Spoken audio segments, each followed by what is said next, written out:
3부 시작할 때는 3부 질의응답 시간이에요. 제일 좋아하시는 분들이 있어서 이게 그냥 저희는 개인적으로 이 질문들은 받고 있는데 또 방송 녹화도 하고 영상들 궁금해하시는 분들 많으니까 제가 좀 뭐 발음이 좋진 않지만 읽고 그다음에 전문가분들 의견 듣도록 하겠습니다.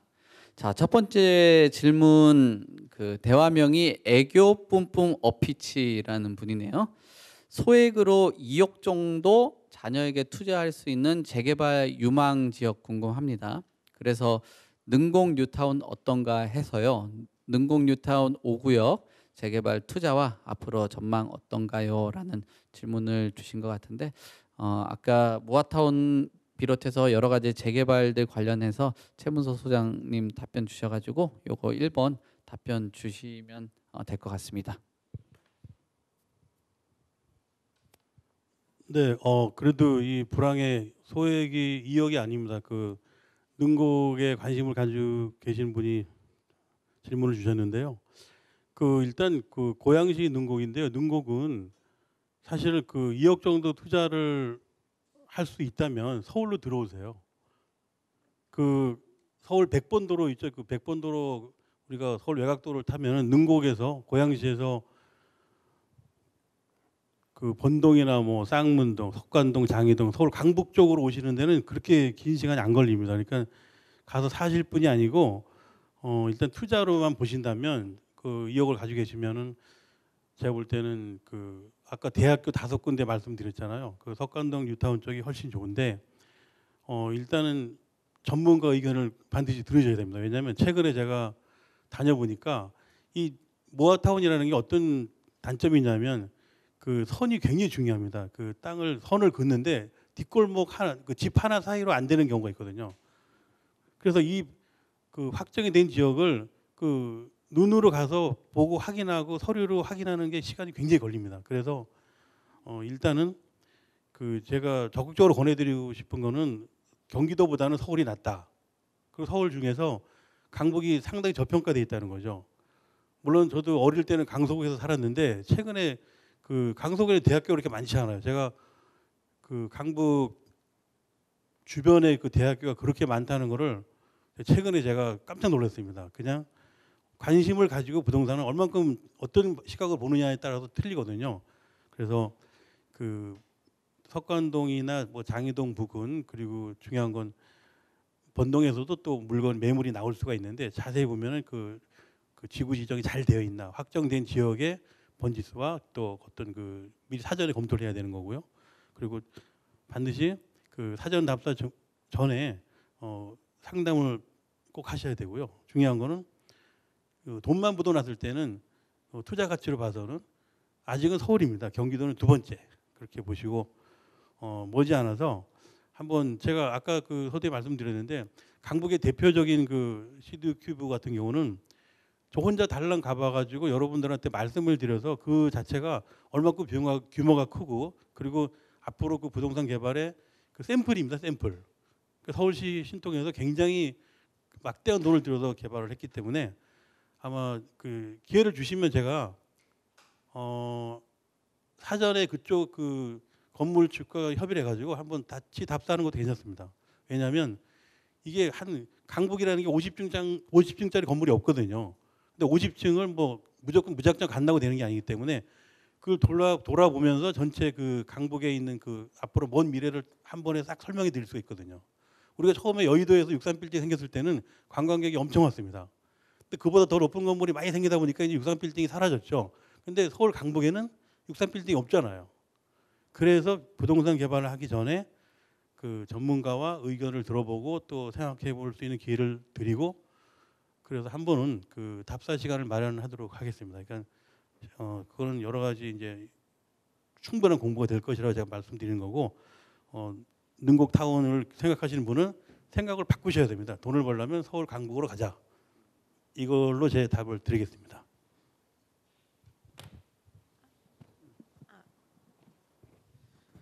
뭐 역시 경기도 쪽보다는 그래도 강북 쪽이 조금 더 유망하다라는 말씀을 주신 것 같고 또 개발하는 과정 안에서 또 최문서 소장님이 건축 관련된 사업을 오랫동안 하셨어요. 그래서 그 어떤 도로 구획이 어떻게 되는 거냐에 따라서 개발을 할 수 있고 없고, 그다음에 그 면적이 얼만큼 확보가 돼야지 이런 개발 사업할 수 있는지 없는지 그런 부분에 대해서 있는데, 일반 분들은 그냥 물건을 덥석 사시는 경우들이 있으니까 그것 때문에 좀 주의점 때문에 전화를 주신 것 같습니다. 그 뭐 말씀을 주신 것 같습니다. 잘 확인하시고, 최문수 선생님 요즘에 좀 한가하시다고 하니까 한 번씩 연락 주셔가지고 같이 현장도 가고 뭐 여러 가지, 뭐 냉면 한 그릇 사주시면 되겠죠. 뭐 신청들 하시면 좋을 것 같습니다. 네, 뭐 첨언하실 분 있으시면. 예. 그 능곡 5구역 그 관리처분 인가까지 나서 웬만하면 이제 그 입주가 가능한 단지가 되죠. 그래서 한 뭐 5년 정도면은 이제 입주해서 새 아파트 되는데, 근데 이제 이게 실거주를 목적으로 하신다라고 하면은 뭐 그렇게 나쁘지 않겠죠. 새 아파트가 금방 되니까.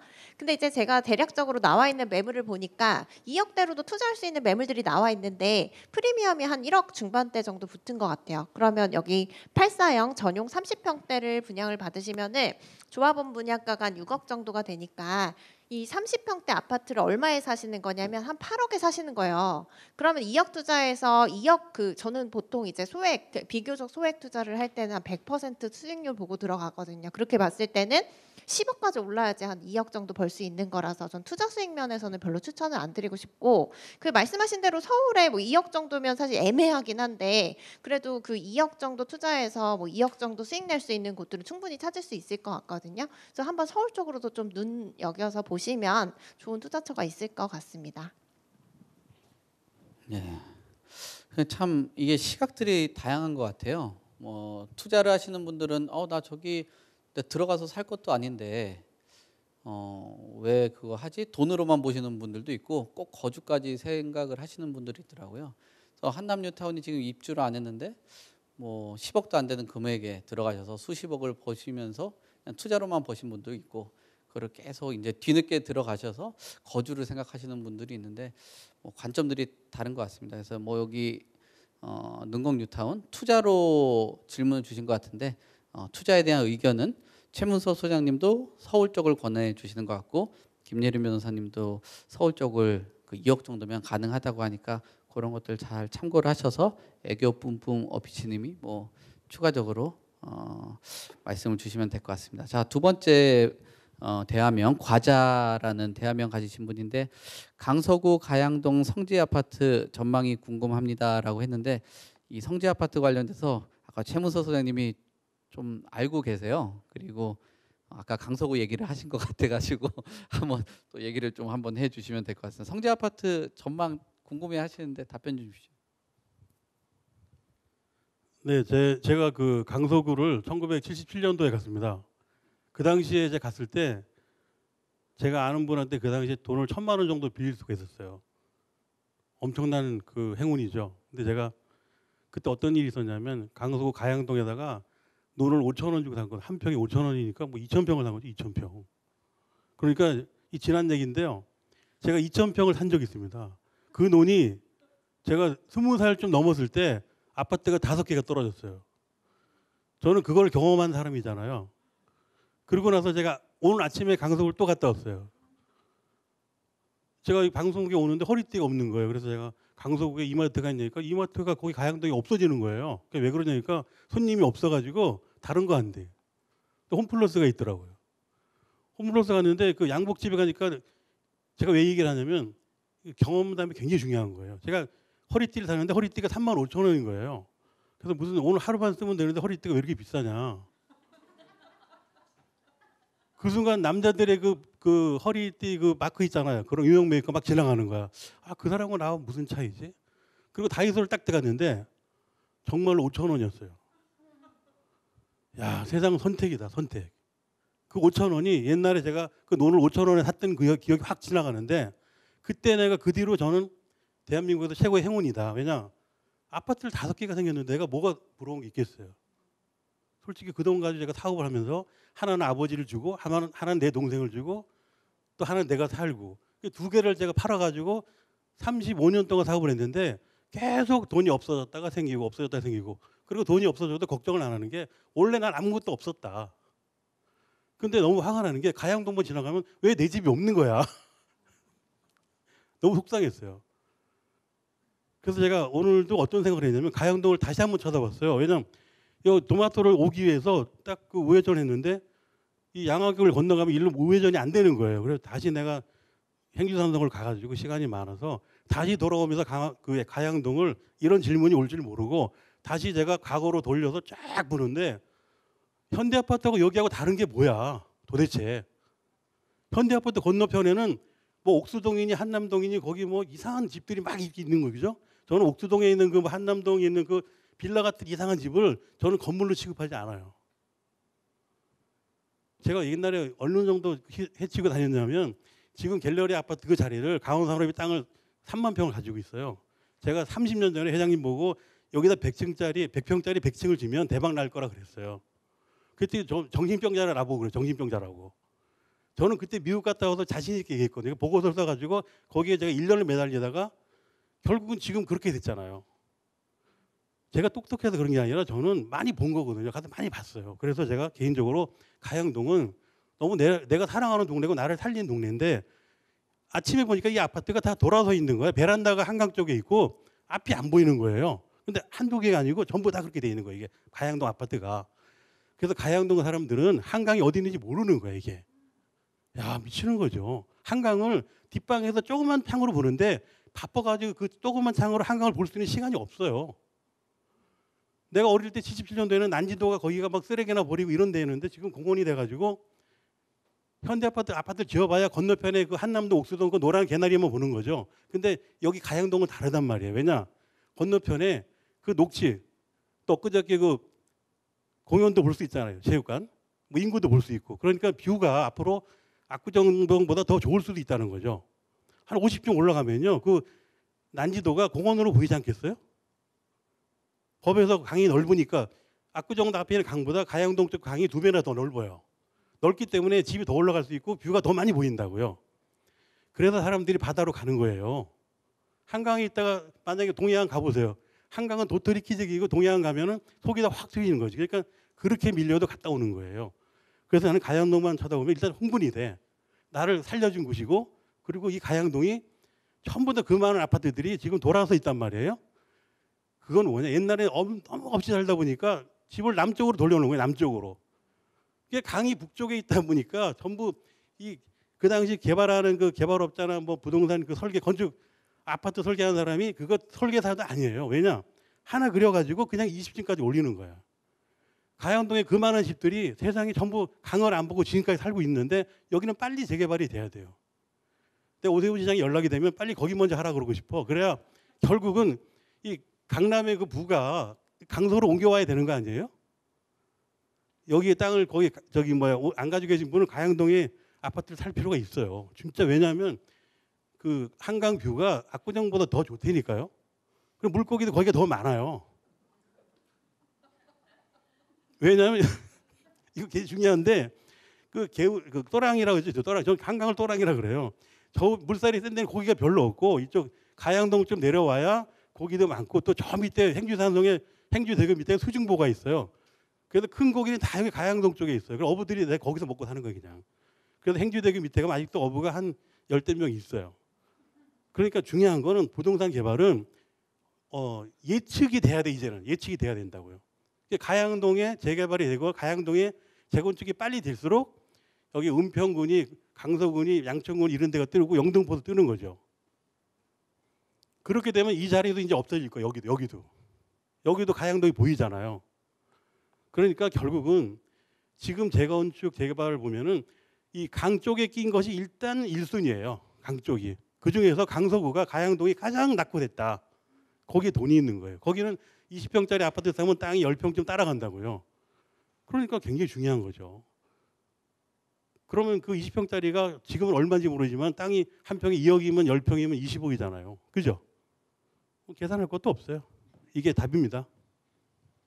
중요한 건 진짜 제가 말씀드린 게 실제 제가 느끼는 건데 시간이 많으면 제가 길게 얘기해 주고 싶은데 더 이상 얘기해봐야 제 입만 아프고 중요한 건 성지 아파트는 엄청 출세할 수 있는 확률이 높죠. 예술가 어떤 일이든지 앞으로 일어날 일을 미리 자기가 예측하고 있는 게 이 부동산 매물로서 가능해요. 성지 아파트는 뭐다? 예술이다. 예, 제가 첨언 드리겠습니다. 뭐 저도 공감하는 부분이고요. 전 짧게 지금 제가 앞서서 상계동하고 목동 말씀드렸는데요. 자, 흐름을 한번 보셔야 돼요. 개포 5층짜리 아파트 개발이 끝났죠. 둔촌 5층이고요. 강동구의 고덕동에 5층짜리 다 끝났습니다. 순서가 오래된 순서대로 저층 순서대로 끝났습니다. 5층 끝나면 그 다음 중층으로 갑니다. 중층에 뭐부터 할까요? 상계, 목동, 중층 단지인데 용적률이 뭐 200% 이하, 150% 정도 이하 단지들의 1988년도, 89년도에 지은 아파트들이에요. 하고 있죠 지금? 그 다음 남은 게 뭐냐면 우리가 눈여겨봐야 될 게 1기 신도시 특별법 이 지금 하고 있는데 만들고 있습니다. 92년도, 93년도 이후에 지은 아파트들이 그 다음 대상입니다. 1기 신도시 특별법이라고 하는데요. 공식 명칭이 뭔지 아세요?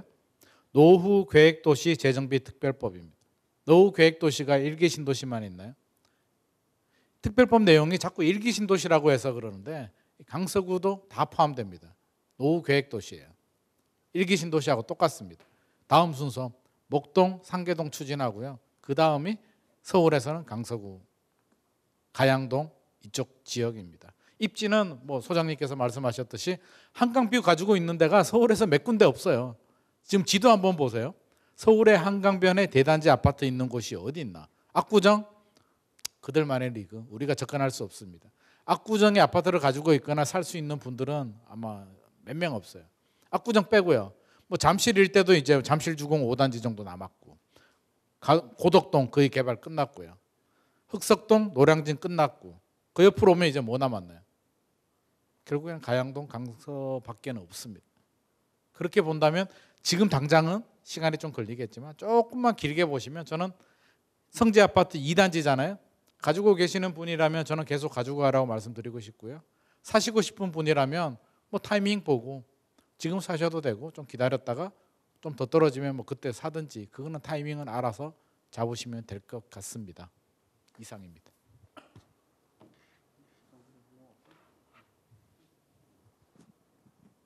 짧게만 말씀드리면요. 뭐 가양동 뭐 재건축하기 아직은 제 기준 시기상조다 이렇게 말씀드리고 싶고요.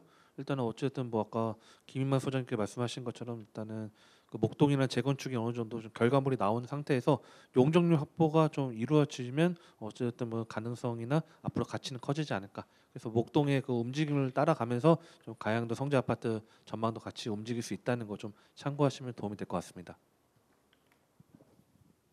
자, 다음 질문 즐거운 레오님이 주신 질문입니다. 재건축 재개발 관련된 내용인데 재당첨 금지 기간 산정에 대해서 자세히 알고 싶다라고 하시네요. 뭐 예를 들어서 자녀에게 중간에 증여를 하게 되면 그 기간을 어떻게 산정을 해야 되는지 이런 게 궁금하다라고 말씀을 주시는 것 같네요. 네, 답변 주시겠어요? 네, 이게 자세히 아시려면은 사실 저도 자세한 조건을 알아야지 그 정확하게 답변을 드릴 수가 있는데, 이게 기본적으로 투기과열지구에서만 재당첨 그 금지가 적용이 된다라고 보시면 되기 때문에 내가 두 채를, 그러니까 두 채 이상이죠. 이걸 투기과열지구에 둘 다 갖고 있어야 되는 거예요. 근데 지금 보면은 강남 3구 용산 아니고는 투기과열지구 아니잖아요. 그래서 예를 들어 내가 용산에 한 채 갖고 있고 뭐 강동구에 한 채 갖고 있다. 뭐 이렇게 돼 있으면은 재당첨 금지에 걸리지가 않는 거거든요. 그래서 이거부터 좀 확인이 필요할 것 같아요. 그리고 이게 관리처분 인가 하나, 그러니까 만약에 예를 들어 두 개가 투기과열지구에 있다라는 걸 전제로 했을 때는 이제 하나가 그러니까 둘 다 시기가 비슷하면 재당첨 금지에 걸릴 수가 있는 거예요. 그래서 A 구역에서 관리처분 인가가 났는데 이제 그로부터 5년 안에 B 구역에 갖고 있는 게 분양 신청 기간을 진행을 한다라고 하면은 그럼 재당첨 금지에 걸려서 내가 현금 청산이 될 수 있는 거기 때문에 사실 이거 좀 자세히 알아야 되고, 그리고 주택을 언제 취득하셨는지 이런 것도 알아야 정확한 상담이 가능하거든요. 그래서 이제 자녀에게 뭐 중간에 증여하신다라고 하면 이것도 사실 정확한 조건을 알아야 가능한데, 기본적으로 이제 분양 신청하기 전에 증여를 하셔야 되죠. 근데 이것도 사실 의견이 좀 분분하긴 해요, 법률적으로는. 그래서 요거는 한번 그 구체적으로 상담 문의 주셔야 될 것 같고요. 한번 방문 상담하시거나 그래서 하시는 게 좋을 것 같고, 그리고 제가 이거 관련해서도 사실 투기과열지구가 다 이제 거의 뭐 전국이 투기과열지구라고 할 수 있을 정도로 이제 묶여 있을 때 굉장히 상담 많이 했었거든요. 그래서 심지어 이거 잘 모르시고 해가지고 뭐 증여하고 매매하고 하셔가지고 해제해달라 뭐 해달라 오시는 분들도 많았고 소송하고 있는 경우들도 있고 하거든요. 그래서 뭐 이제 이게 투기과열지구에서 거래를 하신다라고 했을 때는 재건축 재개발은 전매 제한도 있고 그리고 이런 그 재당첨 금지 규정도 있기 때문에 좀 유의를 하셔야 될 필요가 있을 것 같습니다.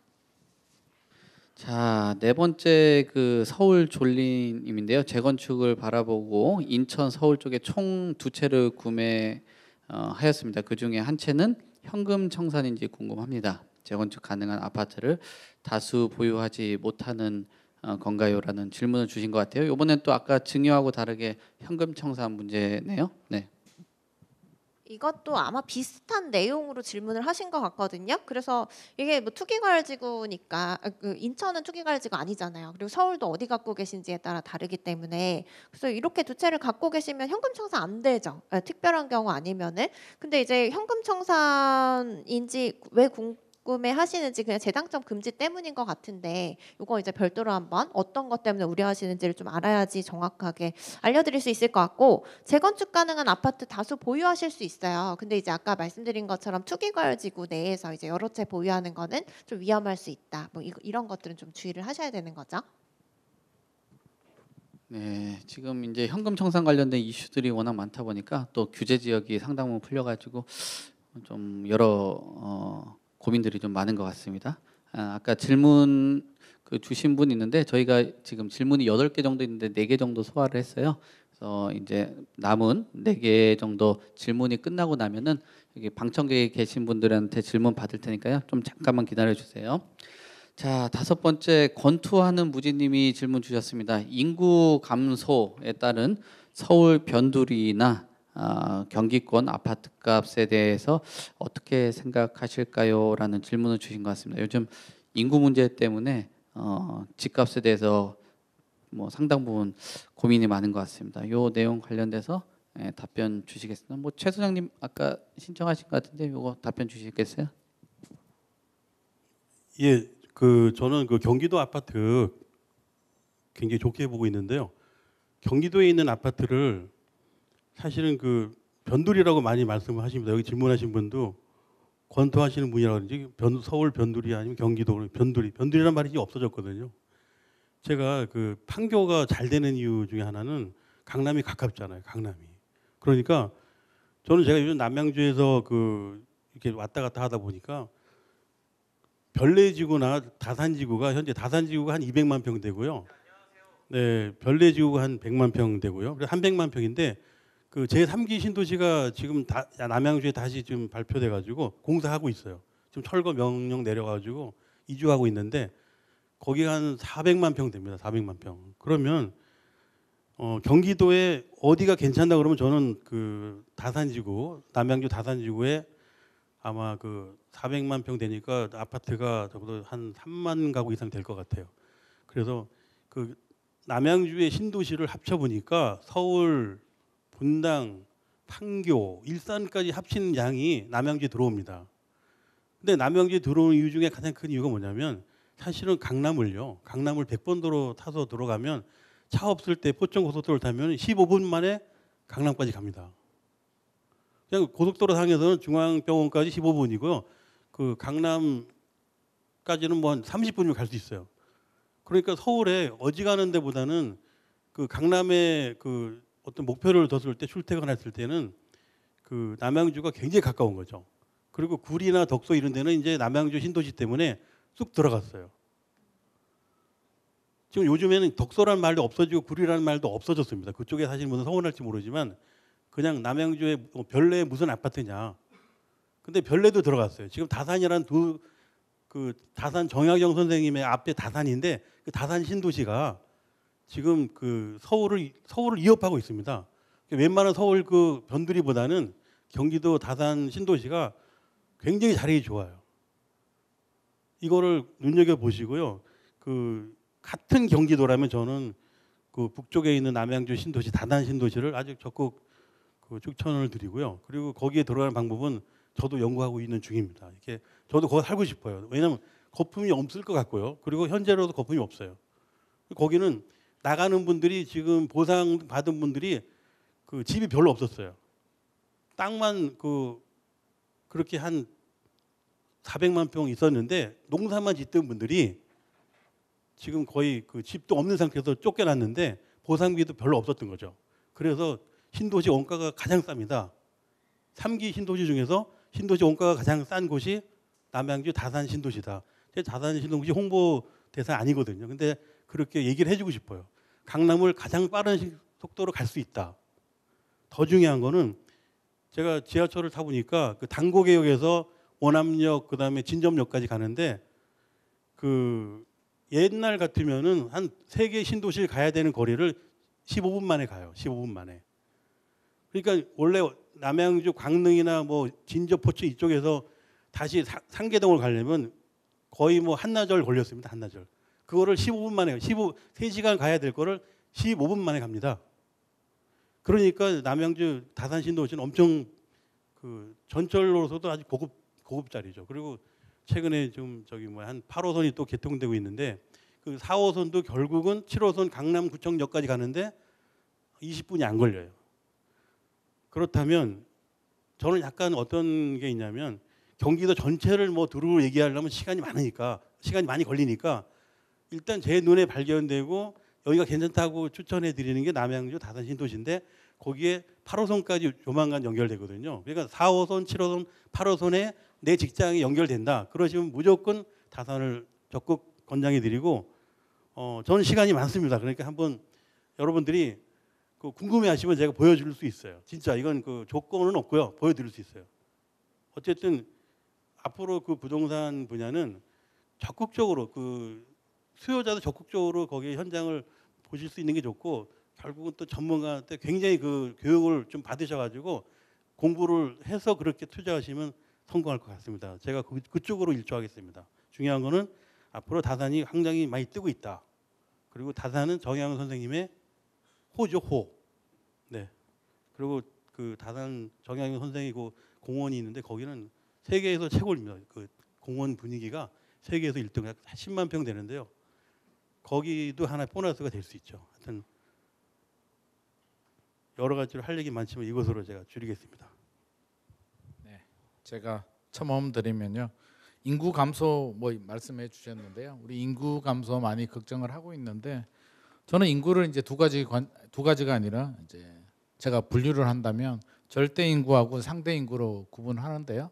절대 인구는 이제 출산율, 절대적으로 인구가 늘어나고 줄어드는 거. 두 번째는 인구 이동, 이쪽에서 구도심에서 신도시로 이동하는 것도 인구 증감에 영향을 주는 겁니다. 이게 절대 인구고요. 상대 인구는 심리예요.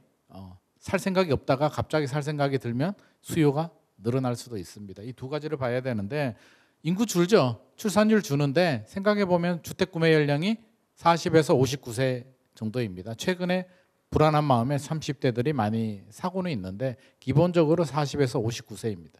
그러면 지금 줄어든 출생률이 아기들이 성장해가지고 주택 구매 연령까지 올라오려면 30대가 되려면 한 20년 정도 필요합니다. 그래서 20년 후에는 분명히 우리 사회에 영향을 줍니다. 근데 우리가 지금 20년 후까지 고민하기에는 너무 피곤합니다. 피곤하고 두 번째 우리가 알아야 될 건 인구 이동인데요. 일단 신도시는 밝습니다. 서울은 뭐 개발할 땅이 없기 때문에 무조건 해피하고요. 경기도도 신도시 개발이 많이 되고 있고 지방에서 앞서서 최문석 소장님께서 중요한 말씀해 주셨는데 대학교가 서울에 많이 있습니다. 인서울, 대한민국 최고 대학교들이 다 서울에 있습니다. 지방에 가정 형편이 괜찮은 분들이 자녀분들이 요즘 공부를 잘합니다. 왜? 서포트를 해주니까. 어디로 갈까요? 인서울 대학교로 옵니다. 졸업하면 어디로 갈까요? 인서울 좋은 대학교 졸업한 애들이 인서울에 있는 회사로 다 취직을 합니다. 취직하면 어떻게 할까요? 능력되는 부모님들이 서울에, 경기도에, 인천에 집을 사줍니다.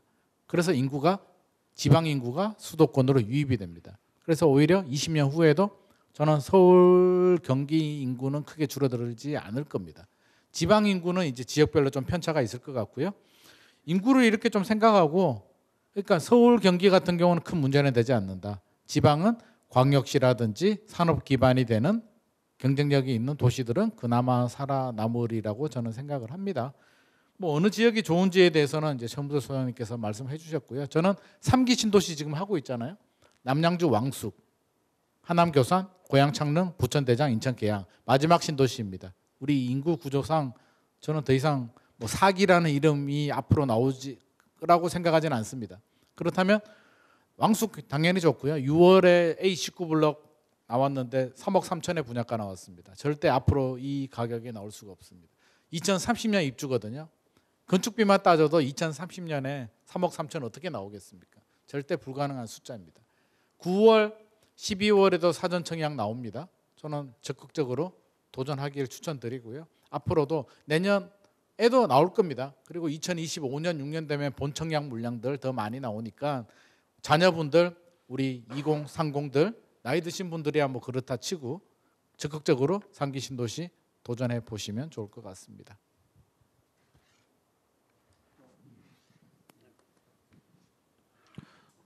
일단은 뭐 아까 최문선 소장님 말씀하신 것처럼 서울 변두리라는 표현은 이제 거의 없는 것 같아요.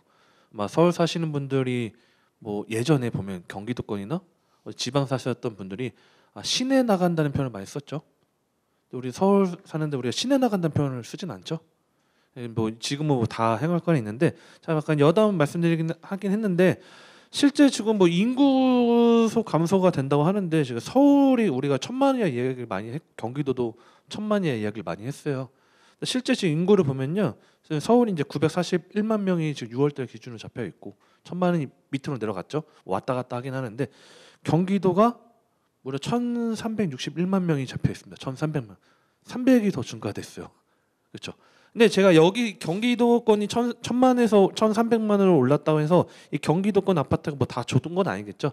그러니까 저 같은 경우에는 뭐 경기도 같은 경우는 원도심에 좀 낙후된 지역들 같은 경우에 좀 가치가 좀 상승하기는 좀 어려운 부분들이 많을 거예요. 무슨 말이냐면 자 아까 여지 말씀드린 것처럼 서울에 개발할 땅이 없어요. 저 뭐 여담 농담으로 좀 말씀드린 게 뭐 북한산하고 뭐 관악산을 밀어버리면 아파트 단지 나올 것 같다. 뭐 이렇게 농담을 하긴 하는데 서울은 쉽지가 않다 보니까 기존에 있는 재건축이나 재개발을 통해서 부셔야 되는데 이 경기도권 같은 경우는 실제 오래된 것들 뭐 우리가 뭐 보면 어떤 보상도 해야 되고 이주도 해야 되고 그런 것들 해서 가치를 올릴 수도 있지만 옆에 토지 개발해서 매입해가지고 3기 신도시 만들어버리는 게 더 낫지 않을까요? 그렇죠? 그러다 보니까 이 구도시 같은 경우에는 좀 옛날 원도심 같은 경우에는 좀 가치 상승하기는 좀 어려운 부분들이 있을 거고 대신 서울 같은 경우는 뭐 아까 뭐 다산 이야기 말씀하셨는데 뭐 저는 뭐 예를 들어서 뭐 아까 가양 같은 뭐 우리 허주 선생님이 있는 그런 지역 가양동 그런 서울 내 다양한 지역들이 개발하는 지역에 투자 포인트 잡으시거나 경기도권의 뭐 상기시도시의 새로운 지역들 다만 이 새로운 지역들을 투자할 때는 뭐 30년, 40년, 50년 계속적으로 무조건 보장이 되진 않는다. 왜냐면 다른 또 색지 개발할 수 있기 때문에 그렇게 좀 비교 분석을 해서 뭐 인구수 감소가 뭐 중요하다는 게 아니고 어쨌든 핵심 지역을 포인트로 잡는 게 중요하지 않을까 이렇게 좀 말씀을 드리겠습니다. 네, 집값이 많이 올라가다 보니까 이 신도시에 대한 결국 주택 가격 안정하고 주거적인 복지 차원에서 많이들 접근을 하는 것 같습니다. 뭐 3기 신도시 제가 예전에 국토연구원 관련된 그 전 원장님인가 만나가지고 뭐 이런저런 얘기했는데 3기 신도시가 굉장히 획기적으로 변하더라고요. 뭐 쓰레기도 안 나온다는 얘기도 하더라고요. 바로 해서 지하로 가고 그다음에 도로에서 바로 뭐 주차장으로 들어간다든지. 뭐 전체적으로 좋습니다. 우리 잘 생각해 보면은 지금 2기 신도시로 얘기되는 뭐 동탄이라든지 판교 또 뭐 평택, 광교 이런 곳들이 3, 4억대 분양해서 지금 한 15억, 20억 막 이렇게들 하거든요. 그럼 결국 3기 신도시도 지금 3억에서 한 5억, 6억 선 정도라면 아까 김인만 소장님께서 얘기한 것처럼 젊은 세대들이 지금 서울이 아닌데라고 할지 모르겠지만 그때 당시 되면은 금액이 제가 그 설계된 내용들이나 이렇게 전체적으로 보니까 제가 가서 살고 싶더라고요. 제가 가서 살고 싶을 정도로 모빌리티라든지 자녀들의 학교들이 버스를 지하에서 타고 가더라고요. 비 한 방울 안 맞고 지하에서 타고 아이들 통학들 차에 부딪힐까 봐 스쿨버스가 아니라 지하로 통행을 하기 때문에 애들 뭐 차량 사고도 안 나겠더라고요. 지하로 이렇게 쫙 다니니까 뭐 디테일하게 그 분야를 좀 아시는 분들이라면 관심이 있을 텐데 삼기 신도시 저는 뭐 끝난 것 같고 자녀 세대들 뭐 또는 손자들 이렇게 하시는 분들 관심들 많이 가지면서 꼭 서울이 아니다 생각되시는 분들은 관심 가지셔도 좋을 것 같습니다. 그래서 그런지 경기도로 서울의 집값이 올라서 빠져나간 것도 있겠지만 경기도 뭐 1기 신도시를 비롯해서 주요 지역의 2기 신도시들이 집들이 너무 좋아졌어요. 너무 좋아지다 보니까 가서 사는 부분도 있거든요. 솔직히 뭐 최근에 집값의 동향 보니까 강북이 앞으로 뜰 거다라고 얘기도 하고 하는데 강북에 있는 집값이나 강남 상구 마용성 빼고는 뭐 광교 동탄의 집값이 더 비쌉니다. 지금은. 예, 무조건 서울이 비싸다라는 관념이 깨진 지가 꽤 돼가지고 조금 더 확장적으로 다양하게 시각들을 넓힐 작업도 필요하다라고 생각이 되네요. 자, 여담이었고요. 지금 이제 질문이 한 3개 정도 남았습니다. 지금 나인님이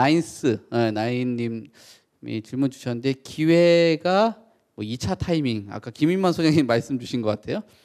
기회가 돼서 다주택자가 추가 주택을 구입을 할 수도 있겠죠. 그렇게 됐을 때 갑자기 이거 또 머리 아픈 질문이신데 정권이 교체가 돼서 종전과 같은 양도세 폭탄 어떻게 대비해야 될까요? 라는 질문. 역시 우리나라 부동산 투자는 참 정치가 이게 아주 골칫덩어리입니다. 네. 김인만 소장님 답변 주십시오. 네. 제가 말씀드리면 정권이 교체한다고 해서 양도세 정책이 바뀌지 않습니다. 지금 정권도요. 집값 오르면 규제합니다. 절대 보수냐 진보냐에 따라서 정책 결정되지 않습니다. 그래서 정권 교체되고 안 되고 걱정하지 마시고요. 집값 올라가면 규제하고 내려가면 규제 풉니다. 그래서 윤석열 정부라고 규제 안 하겠습니까? 집값 폭등하면 엘스 30억 넘어가면 다시 규제 카드 나옵니다. 그러니까 맞지 않고요. 양도세는 두 가지 측면에서 봐야 됩니다. 양도세 중과세를 봐야 되고요. 지금 1세대 1주택자들 2년 거주, 2년 보유, 2년 보유가 규제 지역이거든요. 그래서 이렇게 좀 나눠서 봐야 되고 양도세 중과세가 언제 적용되냐면요. 언제 적용되는 게 아니라 어떻게 풀리냐면 규제 지역에서 풀리면 양도세 중과세 없습니다. 그러니까 지금 강남 상구, 용산구는 양도세 중과세 적용이 되고요. 나머지 지역들은 적용이 안 되는데 또 하나 정부에서 한시적으로 풀어줬죠. 내년 5월인가요? 5월 9일인가요? 까지는 강남 상구, 용산구도 양도세 중과세 적용되지 않습니다. 제 생각에는 내년 5월 되면 연장을 해주거나 아마 폐지가 되지 않을까 하는 생각도 살짝 듭니다. 그래서 규제 지역이 아닌 지역들은 걱정하지 마시고요. 규제 지역에 묶여 있는 지역들도 내년까지는 일단 한시적으로 내년 5월까지는 한시적으로 양도세 중과세 적용되지 않고 2년 거주 2년 보유는 이것도 규제 지역 이야기입니다.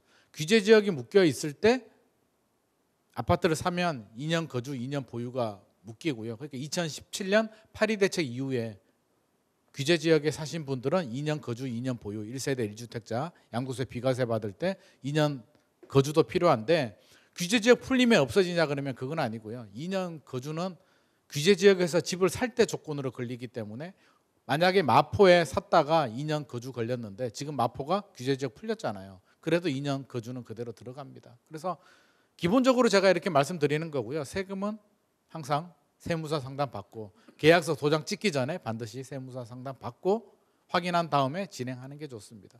도장 찍고 나서 나 어떻게 해요 하면 이미 끝났습니다. 그래서 반드시 세무사 상담 받으시길 추천드립니다. 네, 세무는 세무 상담 받으시고 또 법무나 등기할 때 또 변호사님 또 계시니까 등기도 참 중요하더라고요. 그런 노하우도 중요한 것 같습니다.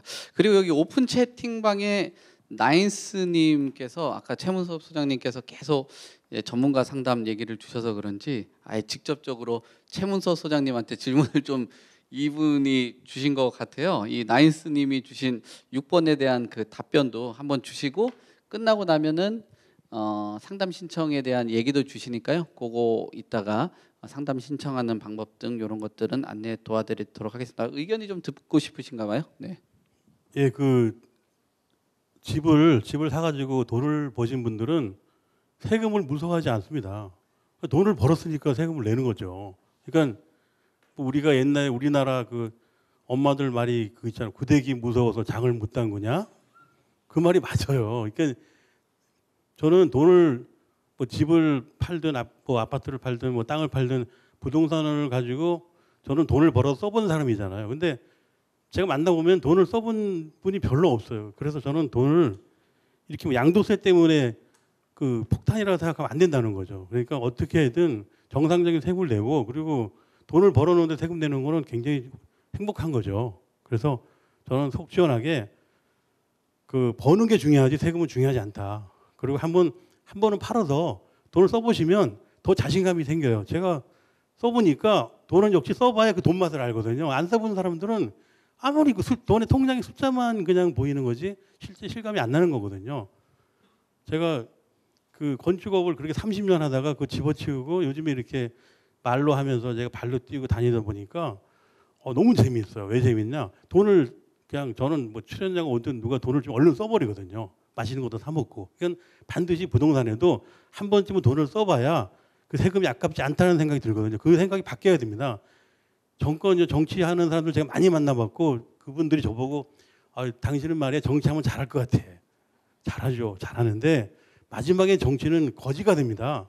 왜냐하면 정치는 남는 게 이름이 더러워지거나 돈이 떨어지거나 딱 둘 중에 하나예요. 그럼 마지막에 그 죽을 때 조용히 못 죽어. 이상하게 죽어가지고 사람들한테 좋은 추억이 없어요. 이게 답이에요. 그러니까 제가 부동산하고 정치하고 밀접한 건 뻔히 알면서도 누가 날 장관시킬까 봐 겁이 나요. 난 무조건 도망가. 나 원희룡처럼 그렇게 장관 안 해. 중요한 거는 굉장히 어려운 거예요. 정치로 길을 들어서 가지고 그분들 때문에 내가 돈을 못 벌고 정치 때문에 부동산 뭐 망했다 돈을 못 번다. 이 집값이라는 거는 정치적으로 얼마든지 올랐다 내렸다 다 잡을 수 있는 거예요. 사실은 우리가 몰라서 그렇지 오르면 정치적으로 잡잖아요. 또 풀어주고 또 다시 묶고 뭐 수십 년 동안 그렇게 된 건데 그걸 속았다고 생각하시면 안 돼요. 안 되는 사람은 맨날 남의 탓이야. 이래서 속고 저래서 속았다. 절대 그런 거 없어요. 중요한 거는 돈을 벌려고 하는 것도 악착같이 마음을 먹고 끝까지 거기 파고들면 가능합니다. 그러니까 여기서 질문이 저는 잘못됐다고 봐요. 폭탄이 아니고 돈을 많이 벌면 세금을 많이 내고 한 번쯤 써보시라는 걸 적극적으로 권해드리고 싶습니다. 속이 시원하세요? 일단 한번 써보세요. 그러면 반드시 다른 생각이 넓어집니다. 부동산은 돈을 벌려고 생각하신 분들은 한 번쯤 써보라는 거죠. 좋은 일에도 한번 써보고 저는 이 토마토 회장님 제가 만나보지 않았지만 굉장히 훌륭한 분인 것 같아요. 왜냐하면 이렇게 큰 건물을 지어놓고 이런 좋은 자리도 마련해주고 그리고 굉장히 좋은 시간이에요. 저한테는. 그래서 여러분들은 저는 가수는 아니지만 여러분들이 저한테 팬이 되어주셨으면 제가 팬이 되어주셨으면 되게 고맙겠어요. 왜냐하면 제가 하고 싶은 일이 굉장히 많아요. 내가 해봤으니까 다른 사람도 돈 벌게 해주고 나도 좀 거기서 신나게 살다가 죽고 싶다 이런 마음이 있어요. 정치는 안 할 거예요. 정치하는 사람을 원망하지 않을 거예요. 제가 빠져나가는 방법은 얼마든지 아니까요. 아니 나쁜 쪽으로 아니고 좋은 쪽으로 제가 알려드리고 저는 정치와 부동산은 별개다고 봐요. 별개다. 이게 마지막 제 답입니다. 정치와 부동산은 별개다. 이거는 이명박도 모르고 윤석열도 모르고 뭐 원희룡도 모르고 모른다는 거죠. 이거는 부동산으로 돈을 벌어본 사람만 알아요. 근데 요즘에 슬픈 일이 뭐 다 아는 얘기지만은 부동산을 잘못 투자해가지고 좀 연락이 안 되는 분이 한 분 계시잖아요. 어머니인데 한 분 계셔. 또 그분 때문에 저는 많이 속상해요. 그러니까 앞으로 정치는 부동산하고 거리가 멀다 이렇게 생각하시면 돼요. 이것으로 제 답을 마치겠습니다. 네, 나인님이 직접 최문석 소장님에게 상담 신청을 해주셨는데 양도세 폭탄이 아니라 양도세가 선물이네요, 선물. 어떻게 보면 맨날 우리 뭐 정소리사나 뭐 다른 분들이랑 맨날 얘기하지만 양도세 세금 안 내는 방법 중에 하나 돈을 안 벌면 양도세 안 낸다고. 예. 돈을 뭐 소득세도 돈을 안 벌면은 뭐 소득이 없으면 세금 안 내죠. 예. 종부세 낼까봐 걱정하시는 분들 많은데 종부세 좀 내봐라 얘기들 많이 하잖아요. 우스갯소리로. 네, 그러니까 뭐 열심히 하셔가지고 돈도 이렇게 버시고 돈도 좀 잘 활용도 하시고 마지막 노후까지 열심히 쓰시면서 즐겁게 여생 보내셨으면 좋겠습니다. 자, 이제 질문이 2개 남았는데요. 건방진 제이님께서 질문 주셨습니다. 문정 시형 아파트 전망이 궁금합니다라고 말씀을 주신 것 같습니다. 문정 시형 아파트 답변 좀 주시겠어요? 소장님. 네. 이게 질문 주실 때요. 사고 싶은 건지 아니면 내가 가지고 있는데 계속 가지고 가야 되는지를 좀 해주시면 다음보다 더 좋을 것 같고요. 그냥 전망이 궁금하다고 하면 전망은 밝습니다. 내가 무슨 얘기하겠습니까? 밝은데 왜 밝냐고 하면은요. 시형 아파트가 여러 개 있었어요. 잠실 시형은 파크리오가 됐고요. 그렇죠? 이제 남은 게 문정 시형하고 신월 시형하고 몇 개 안 남았는데 재건축 신월은 지금 하고 있고요.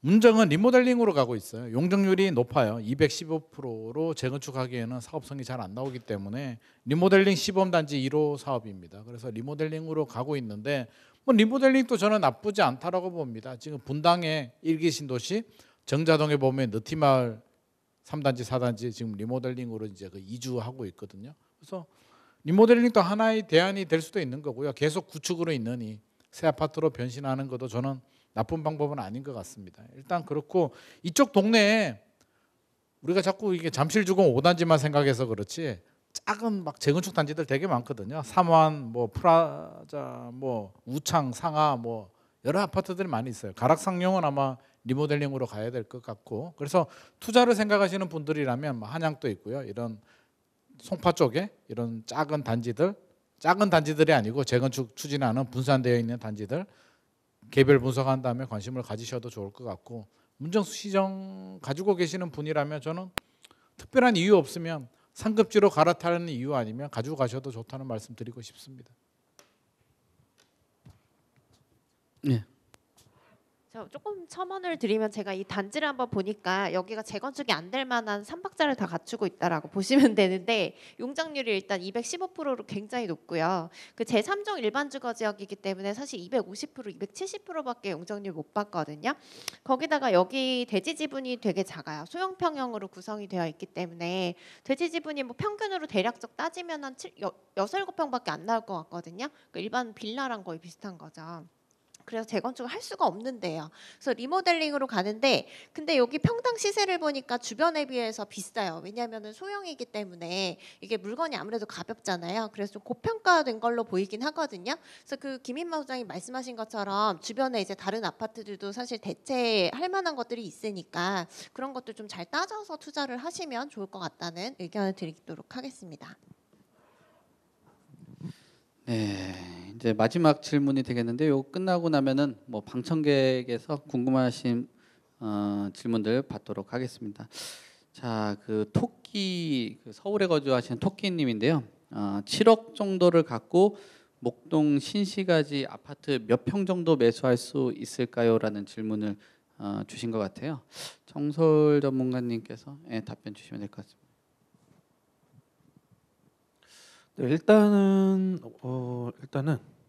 2차 타이밍이 왔으면 좋겠다는 말씀을 좀 드리고 싶은 게 8억 정도는 잡으셔야지 일단은 전세 끼고 투자 가능한 것들이 좀 있지 않나. 물론 뭐 금매로 나오면 있을 수 있겠는데 일단 권리를 보면 일단은 뭐 7, 8이나 그런 입지 좋은 쪽은 일단은 쉽지는 않고요. 실제 전세가는 왜냐면 노후된 아파트일수록 전세값은 높지는 않죠. 물론 목동이라는 그런 이슈가 있기 때문에 그래도 안정적으로 있는 것들이 있는데 실제 뭐 11단지 같은 경우에는 74제곱이 보통 한 지금 11억 정도 제일 적은 평수가 이제 74제곱이 근데 전세가 보통 한 3억 정도 이제 3억에서 3억 초반 중반 왔다 갔다 하기 때문에 보통 이제 통상적 계산하면 8억 정도 필요한 부분들이 있고요. 13단지 같은 경우는 좀 더 작죠. 이제 66제곱인데 66제곱이 한 20평 정도 되는 것들도 거의 한 3억이 전세 정도이기 때문에 뭐 갭을 본다고 하면 갭을 끼고 투자를 해야지 그나마 8억 정도 물론 7억 중반도 가능할 수는 있을 거예요. 뭐 매매가 좀 싸게 나온 것들에 대비했을 때 뭐 전세를 높게 받는다 하면 그래서 한 보통 한 그 정도가 11단지나 13단지 정도가 그나마 들어갈 수 있는 접근성이 좀 있고 나머지 단지들 같은 경우에는 뭐 좀 금매가 나오지 않는 한 7억으로 갖고 가기에는 좀 쉽지 않은 게 현재 부동산 시장이고 물론 뭐 2차 타이밍이 와서 뭔가 이슈가 된다면 가능하겠는데 그렇게 좀 보시면 좀 도움이 될 것 같습니다. 잠깐 말씀을 드리면은 여기 지금 뭐 7억 정도로 투자를 하신다라고 하면은 전세 끼고 투자하는 것도 어려운 상황이시잖아요. 근데 이제 목동 재건축은 이제 아까 말씀드린 대로 토지거래허가 구역이라서 갭 투자 자체가 안 돼요. 실거주 2년 하셔야 되거든요. 근데 방법은 경매를 받으시면 실거주 안 하셔도 돼요. 네, 그래서 경매 물건을 좀 잘 노리셔서 전세를 맞출 수 있게끔 그렇게 좀 투자를 하는 방향으로 한번 생각을 해보시면 좋을 것 같습니다. 자, 오늘 지금 벌써 뭐 4시 10분이 됐네요. 오랜 시간 얘기 뭐 들어주시고 뭐 많은 질문 주셔가지고 감사합니다. 오늘은 여기까지 드리겠고요. 그 다음에 혹시라도 궁금한 점이 있으신 분들은 남으셔서 그 7층으로 올라가시면은 좀 이런 상담들 도와드린다고 하니까요. 그 시간들 잘 활용을 하시면은 될 것 같습니다. 오늘은 여기까지 하도록 하겠습니다. 감사합니다.